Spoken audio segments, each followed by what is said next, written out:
بسم اللہ الرحمن الرحیم. السلام علیکم. امریکہ کے صدر دنیا کا طاقتور ترین انسان سمجھا جاتا ہے. چائنا دنیا کی اکانومی کی بہت بڑی پاور ہے.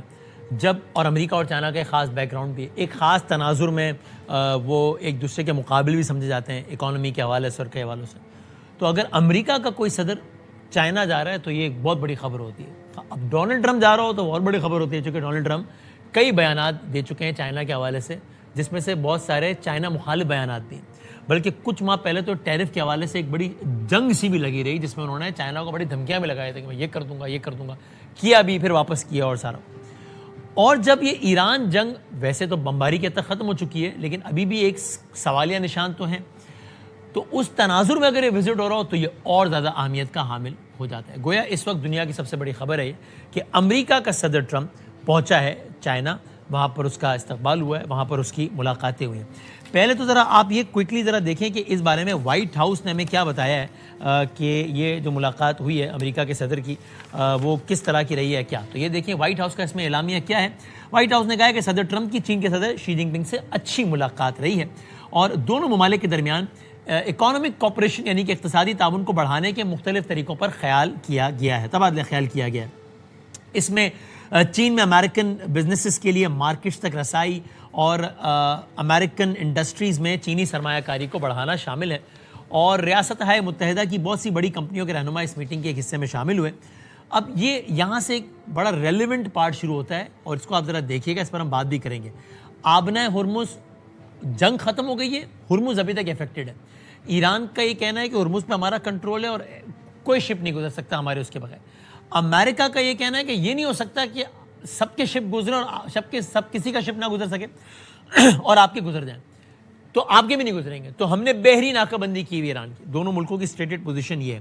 اور ظاہر ہے اس سب میں اس سارے تنازع میں چین کی جو پوزیشن ہے وہ امریکہ سے زیادہ ایران کے قریب ہے, جغرافکلی بھی اور ویسے بھی. اور یہ جو امریکہ نے جو بحری ناکہ بندی کی ہے اس سے چین بہت زیادہ متاثر ہوا ہے, چونکہ چین کے تیل کا جو بڑا حصہ ہے وہ ایران سے آتا ہے اور وہ اس بحری ناکہ بندی سے متاثر ہوا ہے. وائٹ ہاؤس کا اعلامیہ یہ کہتا ہے کہ دونوں فریقوں یعنی کہ امریکہ نے اور چین نے بھی, امریکہ تو کہتا ہی ہے, امریکہ اور چین نے اس بات پر اتفاق کیا ہے کہ آبنائے ہرمز کو توانائی کے آزادانہ بہاؤ کے لیے کھلا رہنا چاہیے, یا آسان لفظ میں کہ آبنائے ہرمز کو کھلا رہنا چاہیے. اس میں آگے یہ بھی لکھا ہے کہ ملٹرائز نہیں ہونا چاہیے, اس میں کوئی عسکری اور اس طرح کی چیز نہیں ہونی چاہیے, یعنی کہ ظاہر ہے وہ تو ایران کی طرف اشارہ ہے. اور وائٹ ہاؤس یہ کہہ رہا ہے کہ چائنا کے یہ صدر شی جن پنگ نے اسٹریٹ آف ہرمز کے آبنائے ہرمز کے استعمال کے لیے ٹول وصول کرنے کی کسی بھی کوشش کو کی چین کی مخالفت کو بھی واضح کیا گیا ہے. ابھی بڑا امپورٹنٹ ہے, ایران کی اسٹیٹڈ پوزیشن یہ ہے کہ بھائی یہ کوئی انٹرنیشنل واٹر نہیں ہے, انٹرنیشنل ٹیریٹری نہیں ہے, یہ عمان اور ایران کے سرحدوں کے پاس سے آبنائے ہرمز گزرتا ہے اور اس کا ٹول لینا ہے نہیں لینا ہے, پیسے لینے ہیں نہیں لینے, یہ ہم ڈیسائیڈ کریں گے. یہاں پر چین یہ کہہ رہا ہے اس اعلامیہ کے مطابق کہ آبنائے ہرمز سے کوئی بھی پیسے لینا, ظاہر ایران کا ہی یہ موقف ہے کہ ہم لیں نہ لیں ہم ڈیسائیڈ کریں گے. اس کو چین نے اپوز کیا ہے اکارڈنگ ٹو امریکہ. اب یہ بھی نہیں پتا نا کہ وہ امریکہ تو یہ کہہ رہا ہے کہ چین نے کہا ہے, ابھی چونکہ مشترکہ اعلامیہ نہیں ہے یہ ہے وائٹ ہاؤس کی جانب سے کہا جا رہا ہے. اگلی جو لائن ہے اس وائٹ ہاؤس کے اعلامیہ کی اور دلچسپ ہے. مستقبل میں آبنائے پر یعنی کہ اسٹریٹ آف ہرمز پر چین کا انحصار کم کرنے کے لیے مزید امریکی تیل خریدنے میں دلچسپی ظاہر کی ہے. یہ بہت انٹرسٹنگ کیوں ہے, ٹرمپ بار بار یہ کہتے رہے, بلکہ ٹرمپ نے تو یہ بھی کہا کہ یہاں پہ بڑا اچھا ہو گیا کہ ہرمز میں جو کچھ ہوا ہے نا ایک طریقے سے اچھا ہو گیا, چونکہ اب دنیا کے وہ ممالک جن کا تیل کا بہت بڑا حصہ ہرمز سے آتا تھا انہوں نے ہرمز کی صورتحال کے بعد اور جگہوں پر دیکھنا شروع کر دیا ہے اور امریکہ کو بہت سارا ٹھیکہ مل گیا ہے تیل خریدنے کا. تو وائٹ ہاؤس دنیا کو یہ بتا رہا ہے کہ ایسے موقع پہ جب ان کا صدر چائنا میں موجود ہے کہ چائنا بھی ان ممالک میں شامل ہے, چائنا نے ہم سے یہ کہا ہے کہ میں اسٹریٹ آف ہرمز پہ بہت زیادہ انحصار کرتا ہوں اپنے تیل کے لیے, میں نہ صرف یہ کہ آلٹرنیٹو جگہوں پہ نظر ڈالوں گا بلکہ میں امریکہ سے تیل خریدنے میں دلچسپی ظاہر کرتا ہوں. وائٹ ہاؤس یہ کہہ رہا ہے. Last but not the least, دونوں ممالک نے اس بات پر اتفاق کیا ہے یعنی کہ امریکہ اور چائنا نے امریکہ کے مطابق کہ ایران کبھی بھی جوہری ہتھیار نہیں رکھ سکتا. اب یہ بڑا انٹرسٹنگ کیوں ہے, یہ بھی تھوڑے دنوں پہلے برطانیہ کے شہزادے آئے تھے امریکہ اور ٹرمپ نے ان کی موجودگی میں تقریر میں کہہ دیا کہ یہ بھی نہیں چاہتے کہ ایران کے پاس جوہری ہتھیار ہو. اس پہ بڑا رولا پڑ گیا تھا کہ بھائی یہ جو پوزیشن ہے شہزادے کی یہ کوئی اوپینین اس طرح نہیں رکھ سکتے اور اس طرح نہیں دے سکتے. اچھا ٹرمپ کے بعد ان کی اسپیچ بھی تھی, انہوں نے اسپیچ میں ایسی کوئی بات نہیں کی, انہوں نے یہ بھی نہیں کہا ظاہر ہے کہ ایران کو رکھنا چاہیے ہتھیار, ظاہر ہے یہ بھی نہیں کہا, لیکن اس پہ کوئی بات نہیں کی. سو اب یہ ہے وائٹ ہاؤس کا اعلامیہ. اس ٹرپ کا ایران امریکہ جنگ کے لیے کیا مطلب ہے, اس ٹرپ کا امریکہ چائنا تعلقات کے لیے کیا مطلب ہے, اور باقی سارے تناظر ہم اس میں جانتے ہیں. بڑے ریلیونٹ مہمان ہمارے ساتھ موجود ہیں. ہم ذرا آغاز کرتے ہیں. اعزاز چودھری صاحب ہیں ہمارے ساتھ, آپ فارمر ایمبیسڈر ہیں یونائٹڈ اسٹیٹس آف امریکہ, اور آپ فارمر فارن سیکرٹری رہے, اس میں بہت شکر گزار ہوں. اور ہمارے ساتھ جناب ڈاکٹر عادل نجم صاحب موجود ہیں, امریکہ سے انٹرنیشنل ریلیشنز کے ایکسپرٹ ہیں. میں دونوں کا بہت شکر گزار ہوں. اعزاز صاحب ذرا اگر آج کر سکوں, آپ تو ظاہر ہے اسی دشت کی سیاحی میں عمر گزری ہے ماشاءاللہ. سو یہ جو اعلامیے ہوتے ہیں اس کا ایک ایک بہت بڑا کیلکولیٹڈ ہوا کرتا تھا کا لفظ میں استعمال کرتا ہوں, کیونکہ ایک میں پچھلی اس میں بات کر رہا تھا, عادل نجم صاحب بھی تھے, کہ ایک زمانہ تھا امریکن پریزیڈنٹ کے آفس سے کچھ بھی آتا تھا ہم کہتے تھے یار امریکہ کے صدر نے کہا ہے, اس کا اس اینگل سے بھی جائزہ لو اور اس اینگل سے بھی جائزہ لو, اور بین السطور کیا پیغام ہے یوں بھی جائزہ لو. اور اب ہم کہتے ہیں یار ٹرمپ نے بولا ہے, پتہ نہیں یہ کس موڈ میں بولا ہے, اس کا جائزہ لو یار, یہ دیکھ لو, باقی تو پتہ نہیں کیا ہے. یہ جو میں نے وائٹ ہاؤس کا اعلامیہ پڑھا ہے, آپ اس کو کتنی امپورٹنس دیتے ہیں؟ کیونکہ اس اعلامیہ کے مطابق چین اس بات پہ, اب یہ الفاظ میرے ہیں ظاہر ہے, یہ کہ چین اس بات پہ ہرگز راضی نہیں ہے کہ ایران آپ نے ہرمز سے گزرنے والے جہازوں سے پیسے لے, چین راضی نہیں ہے کہ ہرمز بند رہے, چین راضی نہیں ہے کہ ایران کے پاس جوہری ہتھیار رہیں, چین راضی نہیں ہے کہ ہرمز پہ کوئی بھی ملٹری ایکٹیویٹی ہو. آپ اس کو کیسے دیکھتے ہیں؟ میرا خیال میں جو وائٹ ہاؤس کا اعلامیہ ہے اس میں جو وائٹ ہاؤس خود کہنا چاہتا ہے اپنی بات, اس حد تک تو میرے خیال میں اس کو سنجیدہ لینا چاہیے. صحیح. لیکن چین کے حوالے سے اگر وہ کوئی بات کرتے ہیں تو یہ ان کو اس کا حق نہیں ہے.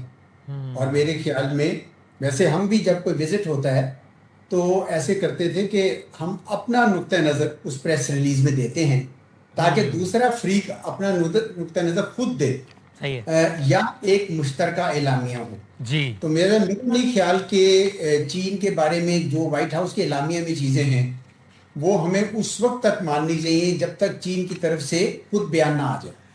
لیکن سر آپ نے دیکھا ہے نا اعزاز صاحب کہ اس میں انٹرسٹنگ یہ ہے کہ اس میں وائٹ ہاؤس یہ کہہ رہا ہے کہ پریزیڈنٹ شی جن پنگ نے کہا ہے, یعنی کہ چائنا کے پریزیڈنٹ یہ کہہ رہے ہیں کہ یہ ساری باتیں میں نے کہی, ان کے منسوخ کر کے.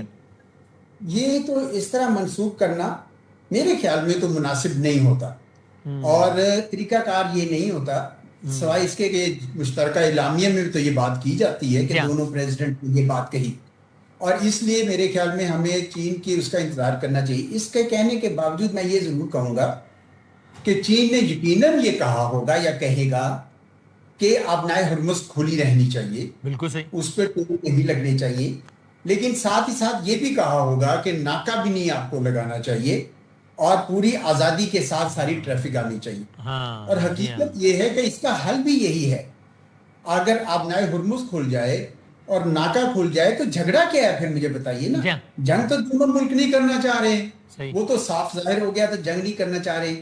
یہ پانیوں کو کھول دیں تو پھر تو ایک ہی بات رہ جاتی ہے نا جی, وہ یہ رہ جاتی ہے کہ ایران کہہ رہا ہے کہ میں ایٹم بم نہیں بناؤں گا, جواب میں آپ اکنامک سینکشنز اٹھا رہے ہیں اور ڈیپ فریز کریں, اور اس کے بعد پھر ہم اپنا کوئی ایک ارینجمنٹ کریں گے, سیکیورٹی ارینجمنٹ. اور آپ کو پتا ہے کہ سعودی عرب نے پہلے ہی ڈسکشن شروع کر دی ہے نان ایگریشن پیکٹ وغیرہ کے بارے میں, اور بعد میں جو بھی ہوگا اس میں پاکستان بھی شاید شریک ہوگا, ترکی بھی ہوگا. تو میں سمجھتا ہوں کہ ہمیں چین کے پریس کا انتظار کرنا چاہیے, لیکن یقیناً چین یہ کہیں گے کہ پانیوں کو کھولیں. وہ چاہتے ہیں کہ ٹریفک جو ہے وہ بحال ہو دو حوالوں سے. ایک تو خود ان کو تیل کی ضرورت ہے, اور اس میں دے ڈونٹ مائنڈ اگر امریکہ سے بھی لینا پڑے لے لیں گے, وہاں سے بھی لے لیں گے, اور ان کی ضروریات اتنی زیادہ ہیں. اور دوسرا وہ اس لیے بھی چاہتے ہیں کہ دنیا میں جو مہنگائی کا ایک طوفان آ گیا ہے, اور ساری جو آپ کو پتہ ہے ان کی ایکسپورٹس دوسری دنیا نے خریدنی ہے, تو جب قوت خرید ہی نہ ہوگی تو ایکسپورٹس کہاں جائیں گی. چین تو بالکل چاہے گا کہ یہ پانی کھل جائیں.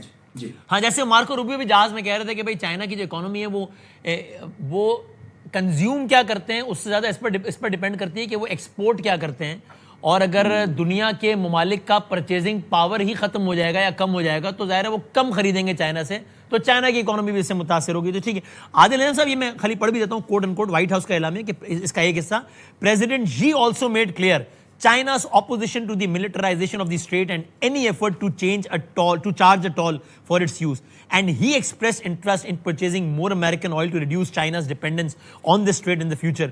Both countries agreed that Iran can never have a nuclear weapon. Sir, ایک میرا آپ سے پریسائز سوال وہ یہ ہے کہ ابھی تک اس دورے میں کوئی سائن، بات، جملہ، پریس ریلیز کچھ ایسا ملا ہے جس سے ہمیں یہ تجزیہ بنانے میں مدد ملے کہ ایران امریکہ جنگ پر کیا اثر ہوگا اس دورے کا؟ وسیم بہت شکریہ. دیکھیں اعزاز صاحب کا جو ہے تجربہ بھی مجھ سے بہت زیادہ ہے، وہ تو بہت ہی زیادہ ہے، اور ان کا علم بھی مجھ سے بہت زیادہ ہے. He has said this very clearly اور بالکل درست کہا انہوں نے. جو انالیسز ہے آئی 100% اگری کہ یہ جو بیان ہوتے ہیں یہ بیان اپنی حد تک ہوتے ہیں. ایک بیان جو ہے وہ چین کا بھی آیا کہ گفتگو کیا ہوئی، اور اس بیان میں آپ کے جو ذکر ہے وہ تائیوان کا زیادہ ہے، بلکہ ایران کا تو ہے ہی نہیں. اور امریکہ والے میں جو ہے وہ ایران کا ہے اور اس میں تائیوان کا ذکر ہی نہیں ہے. تو اصلی میرے خیال میں کہ ہم یہ ہے، اور کہنے کا اس کا مطلب یہ دیکھیں آپ کی اور میری خواہش یہ ہے کہ یہ جو یا لوگوں کی شاید سمجھ یہ ہے اور ہماری خواہش یہ ہے کہ یہ مذاکرات ایران کے بارے میں، یہ ایران کے بارے میں نہیں ہے. رائٹ، یہ امید ضرور ہے کہ ان کا اثر پڑے گا. کریکٹ. لیکن میرا نہیں خیال کہ اس کے اینڈ میں آپ کے پاس کوئی کاغذ آ جائے گا جو کہے گا جناب یہ ہم نے فیصلہ کر لیا ہے، ہم دو بڑی طاقتیں، اور ایران تم یہ کر لو اور اسرائیل تم یہ کر لو. اٹ از مور اباؤٹ دو طرفہ تعلق ہے نا. ہاں اچھا، بیک چینل پہ بہت کچھ ہوگا. میری خواہش یہ ہے کہ کیونکہ ٹرمپ صاحب شی صاحب کی عزت کرتے ہیں، ان کی پاور کی عزت کرتے ہیں، اور ان کی نہ صرف خاطر ہو رہی ہے، ان کو دکھایا جا رہا ہے کہ ہم کتنی بڑی طاقت ہے. ہمارا ہال جو ہے وہ ہال نہیں ہے، گریٹ ہال ہے، تمہارا بینکوٹ بنے یا نہ بنے. سو جب شی صاحب ان سے جو بات کریں گے ایران پہ، وہ I hope it will register on ہم. لیکن یہ سوچنا کہ یہاں سے کوئی اسلام آباد ڈیکلریشن قسم کی طرح بیجنگ ڈیکلریشن نکلے گی، کیونکہ اگر وہ نکلتی ہے تو اس کا مطلب فار ایگزامپل لیٹس سے کہ ایران پہ وہ کوئی بڑی سی بات کر دیتے ہیں، in a way for the U S that is accepting now کہ یہ روس کی طرح دوسری بڑی طاقت ہے. گزارش میری یہ ہے، اینڈ اگین اعزاز صاحب بہت زیادہ جانتے ہیں اس کے بارے میں، سو میں بالکل ڈر کے یہ بات کہہ رہا ہوں کہ یہ جو ہوتے ہیں نا اس قسم کے جو ہے خصوصاً بڑی طاقتوں میں، ہم جب جاتے ہیں کسی دوسرے ملک کے بارے میں تو کچھ لینے جاتے ہیں یا کچھ دینے جاتے ہیں، لیکن اس قسم کی جو گفتگو ہے یہ واقعہ نہیں ہوتی، یہ سلسلہ ہوتی. It is not an event, it is a process. صحیح. اس کی جو آپٹکس ہے، دیکھیں یہ دیکھنے کی بات یہ ہے کہ جب شی صاحب اترے گریٹ ہال سے تو 2 منٹ لگے انہیں سیڑھیاں اترنے میں، رائٹ. تو یہ بتانا کہ میری سیڑھیاں اتنی بڑی ہیں کہ ریڈ کارپٹ جو ہے، جی جی جی، so what I am seeing اور آپ کا بال روم نہیں بن کے دے رہا وائٹ ہاؤس کے. یہ سگنلنگ ہے کہ ایک پاور، ایک گریٹ پاور ہے، ایک ایمرجنگ پاور تھی جو اب دکھا رہی ہے کہ ہم گریٹ پاور بن چکے ہیں. اور ان اے وے آپ دیکھیں اگر جو مارکو روبیو چھت دیکھ رہے ہیں کہ یار انہوں نے لاہور ہی بنا چھڑیا تو انہوں نے کتنے خوبصورت ہیں ان کے. میں مذاق کے میں نہیں کہہ رہا، they are demonstrating. جب ٹرمپ صاحب 2017 میں گئے تھے تب بھی یہی تھا کہ وہ ایک ڈیمونسٹریشن تھی چین کی طرف سے کہ we have arrived اور we are arriving. اب ایک ڈیمونسٹریشن ہے کہ we have arrived. ٹرمپ صاحب اگر لے کے گئے ہیں اتنے سارے بزنس والے، آپ دیکھیں کہ ہر دوسری جو خبر آ رہی ہے، مجھے 2 گزارش کرنے کی اجازت دیجیے. ہر امریکن خبر یہ بتاتی ہے کہ کتنے سارے بزنس لیڈر میرے ساتھ گئے. جی، اس کی ایک وجہ ہے because the U S messaging is کہ یہ اکنامکس کے بارے میں. کریکٹ. تائیوان کا ذکر اس لیے آتا ہے کہ چائنیز میسجنگ از کہ یہ ملاقات جیو پولیٹکس کے بارے میں. آخری میں باری باری کہتا ہوں آخری، لیکن اس کی اجازت دیجیے. یہ جو ہم بات بار بار سنتے ہیں نا کہ چین کی ساری جو تجارت ہے وہ ہرموز سے گزرتی ہے، یہ آپ نے چین سے کتنی بار سنی ہے اور امریکہ سے کتنی بار سنی؟ یہ بار بار امریکہ کہتا ہے. جی ایسے ہی، بیکاز 90% آف آئل یہ وہ آج کی جو خبر ہے پچھلے 6 گھنٹے کی وہ یہ کہ پچھلے 12-24 گھنٹے میں 30 جہاز گزرے ہیں ہرموز سے، اور ان میں سے زیادہ تر چین کے. جی ہاں، جی ہاں، right. That is the out put. یہ آپ کو بیان میں نہیں ملے گی. Correct. That is the out put of this visit. Correct. Very very interesting.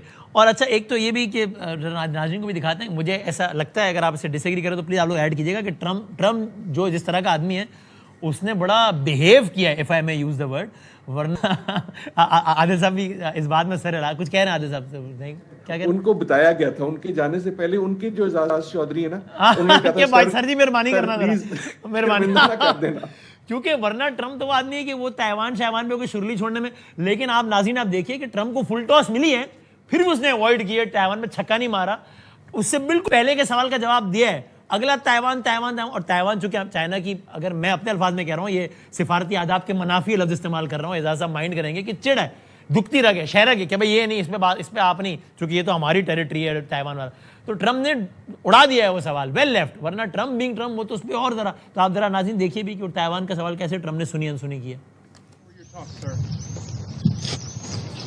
Great. Did you talk about Taiwan, Great place. Mr. President? Incredible. China is beautiful. Did you talk about Taiwan, Mr. President? Thank you. Thank you very much. Mr. President, did you talk about Taiwan? Hey, thank you, press. Thank you, press. یہ طے ہے کہ Trump کو آواز آئی ہے, کیونکہ اسی سر میں اس سے پہلے کا سوال ہوا ہے تو جواب دیا ہے بھائی جان نے, لیکن تائیوان 2-3 مرتبہ بھائی نے اوائڈ کیا ہے, تو ذرا بیہیو کیا ہے ٹرمپ نے اپنے طور پہ. اگر اس میں کوئی کامنٹ کرنا چاہیں, اور اعزاز صاحب ذرا مجھے یہ تو سمجھا دیں کہ اس دوران ایک اور جو ڈیولپمنٹ ہوئی یہ کیا ہوئی, چونکہ یہ ہم ذرائع کی بات نہیں کر رہے, دس از آفیشیل.